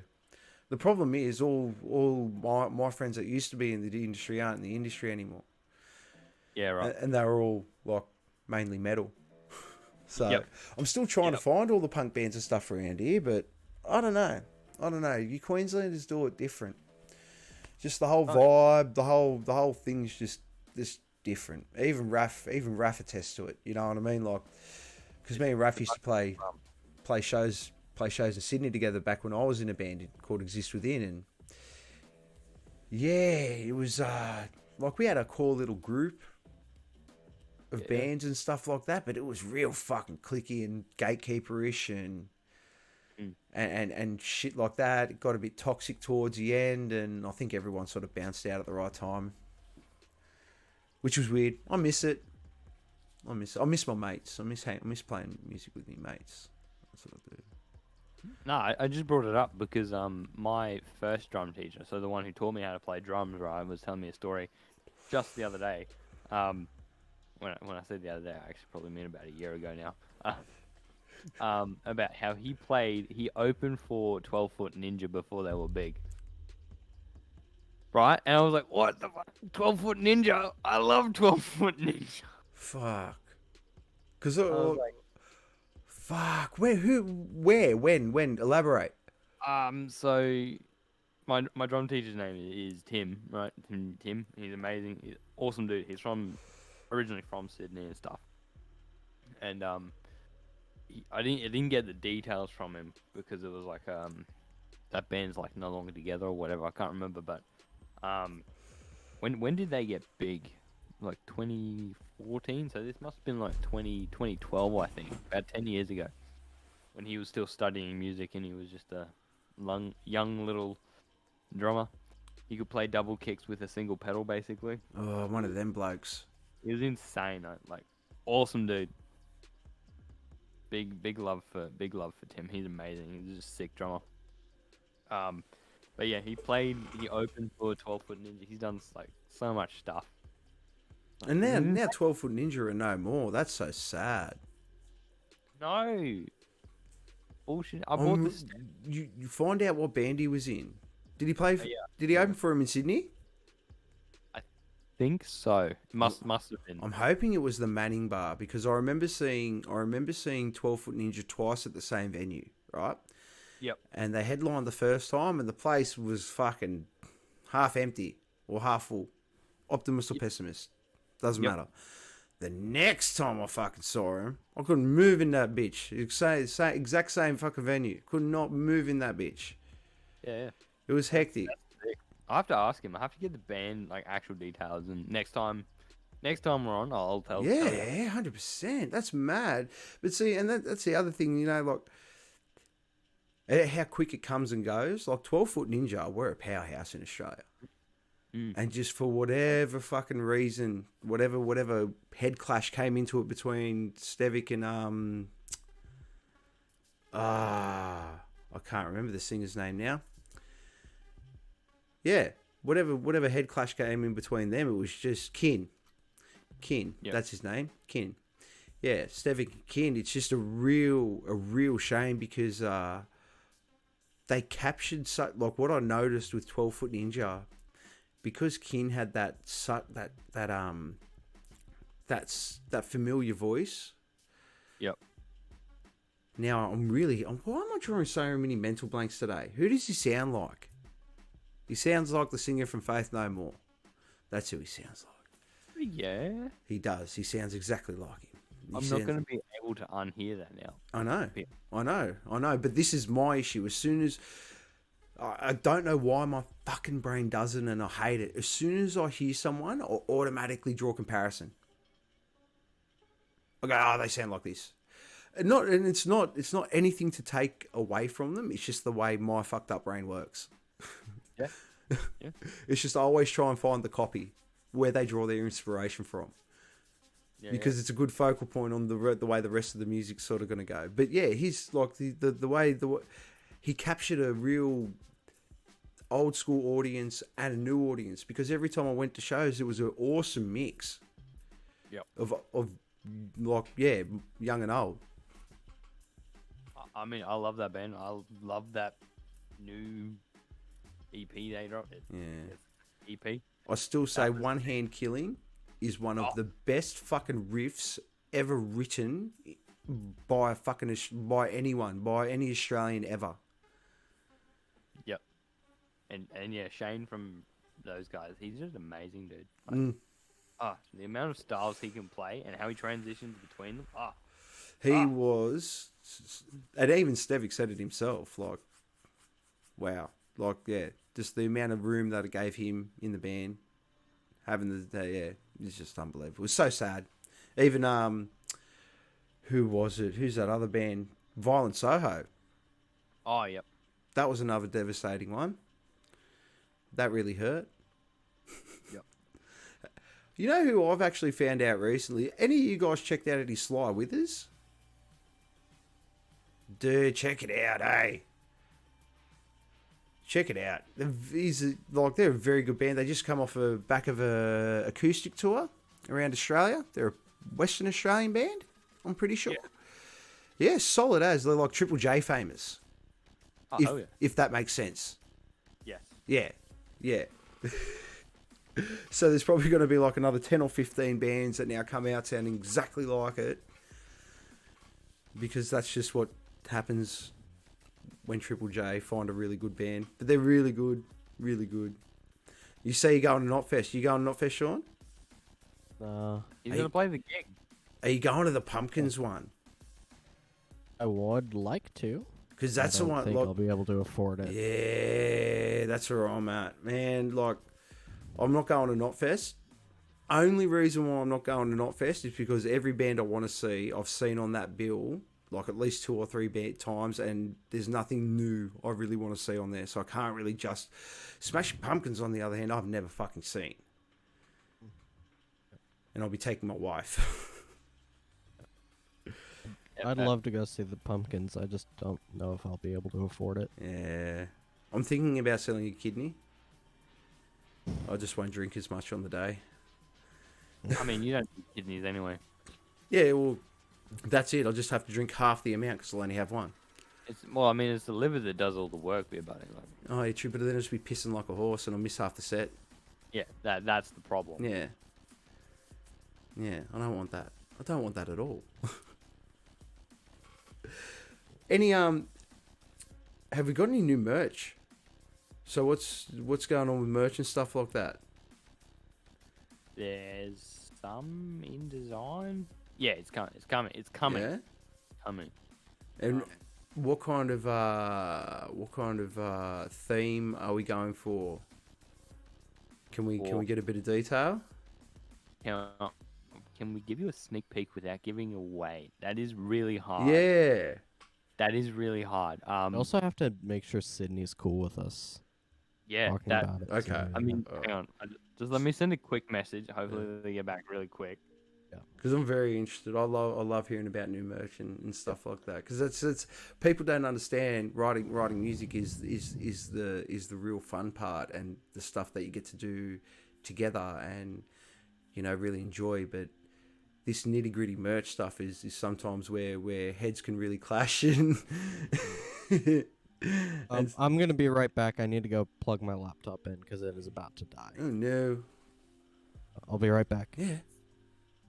Sorry, I'm just messaging. That's Sydney fine. right now. We don't want to give too much Because away. that's then another it's thing. supposed Sydney does all of our art in house, right? Oh, so, really? Yep. So Sydney does all our art. Does that ever come? Does that come with a bit of tiptoeing around some of the criticism if you don't particularly like something, or?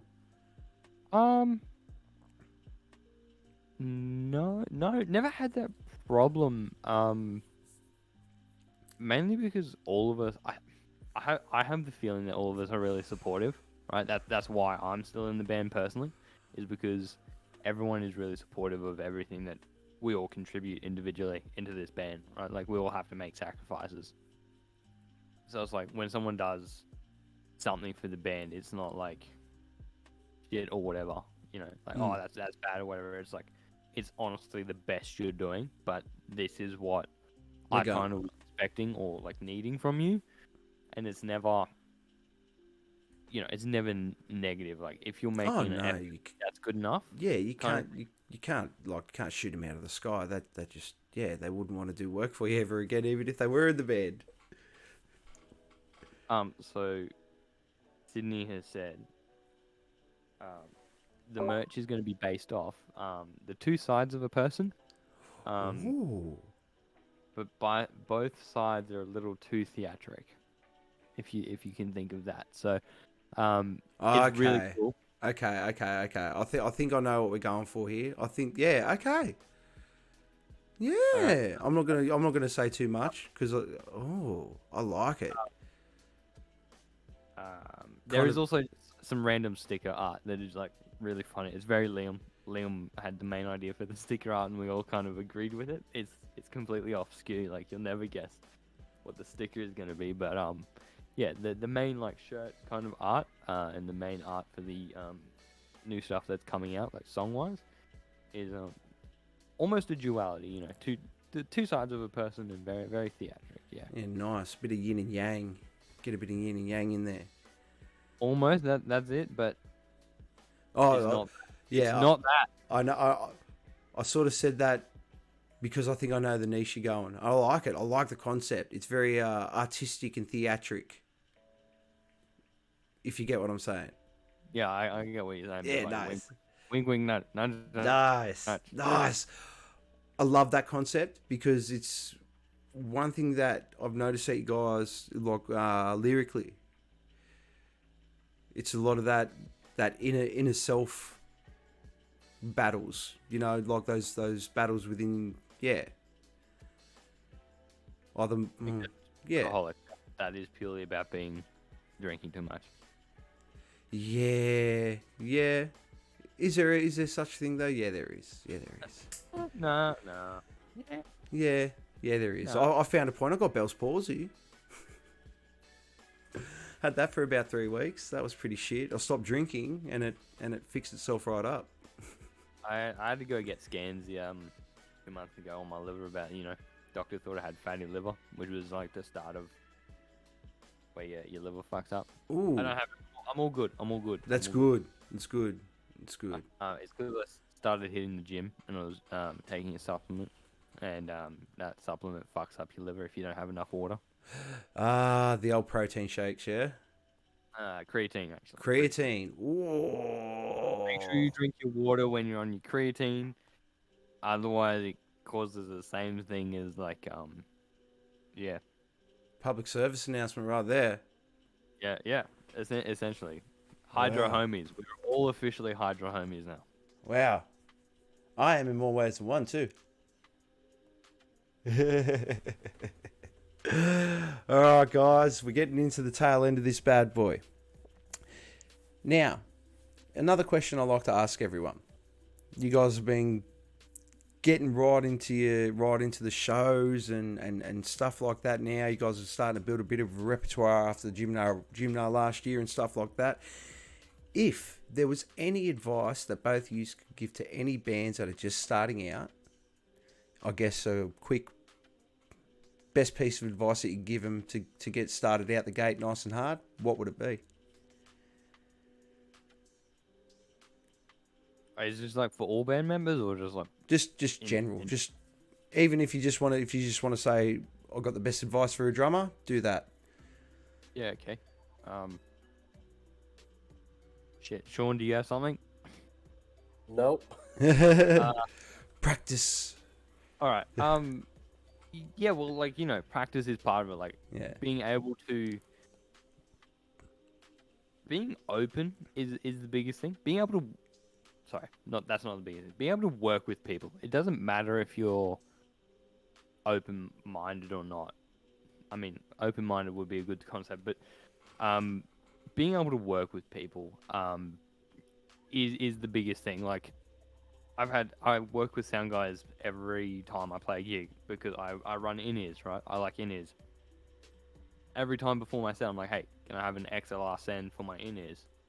And you know what? If they say no, I can just run with it. Like I can wear earplugs and I can still manage to get through a set with the band. And it doesn't upset me if they say no, because like I have to work with what they can provide.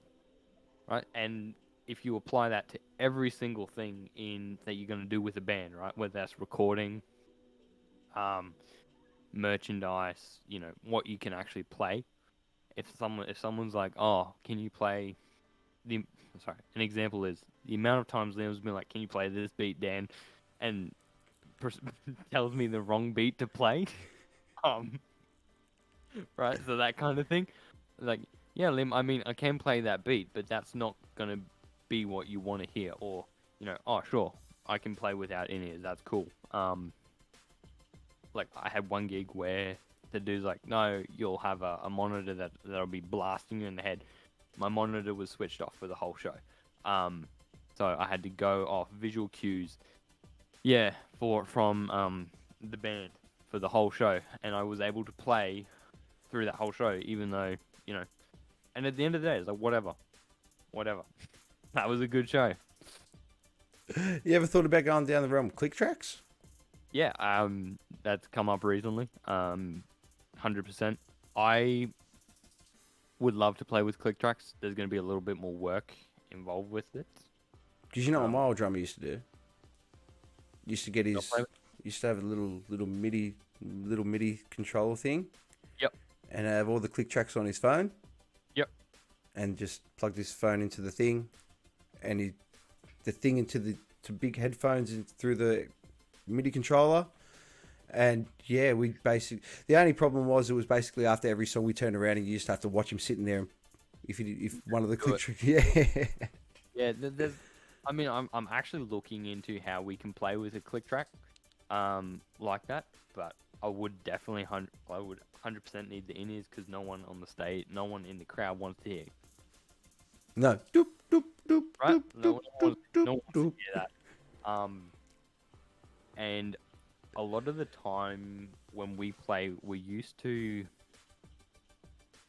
look at, like, communication is the other thing on stage. Like, you'll get a feel for that.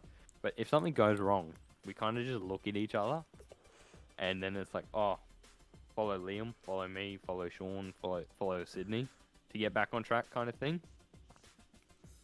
It's not the best system, but it works. Right? Oh, at It's least like, you can follow Sydney. I was fucking useless. You're not getting no cues off me. That's kind of like Liam because he has no idea what's happening most of the time on stage. Hey. Because you can't hear anything. To be fair, when Liam walks on that stage, that's not Liam. That's a beast. He's made friends with his demon, and the deal is when he gets up on stage, I get to take over. 100%. It's sick. It's fully a sick show, but like no Yeah. one can follow. But right, if a mistake happens, right, we all just look at each other, and we figure it out whether that's adding an extra bar, cutting a bar short. I do a random fill somewhere that no one's really gonna know about, and that brings us all back to the one. That's an ESP shoot. Right, working with the what you've got, just being able to work with what you've got, working with the people that are around you. That's my biggest advice. Like, It's good. It's good advice. No, that is good advice. Do you think of anything, Sean? Try to avoid burnout. Dude, that's a really good one. Yeah. That is a really good one. Especially because burnout can then turn into a toxic thing that you push onto the other band members because resentment steps in. And yeah, I like that one. I like that one a lot. That's a really good one. Well, in saying that, we're going to do our sign out. So let's get ready for a big wave, and we're going to get your video clip ready. I have it ready. Swallowing knives.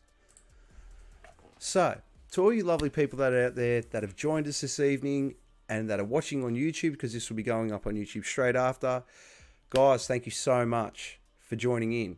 This band is something seriously to be watched. They are so artistic.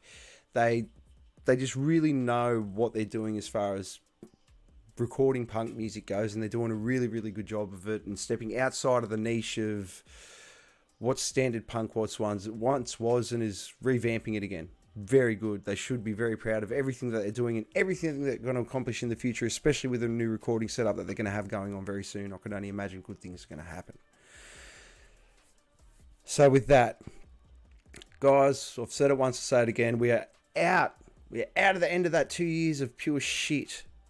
We are free. We are allowed to go out. We are allowed to experience life again. So go out there. Go see a show. Go see a free show. Go pay and see a show. $10 ain't much. You might go experience, you might meet some great people. So in that, go out there, create. Dance like no one's watching. Sing like no one's fucking listening. And love like it's the last day on the planet, because you're fucking awesome. Be awesome to everyone and just be beautiful people. We'll catch us all next week. CJ should be back with us next week. So we'll see you all then. Peace out, you beautiful people.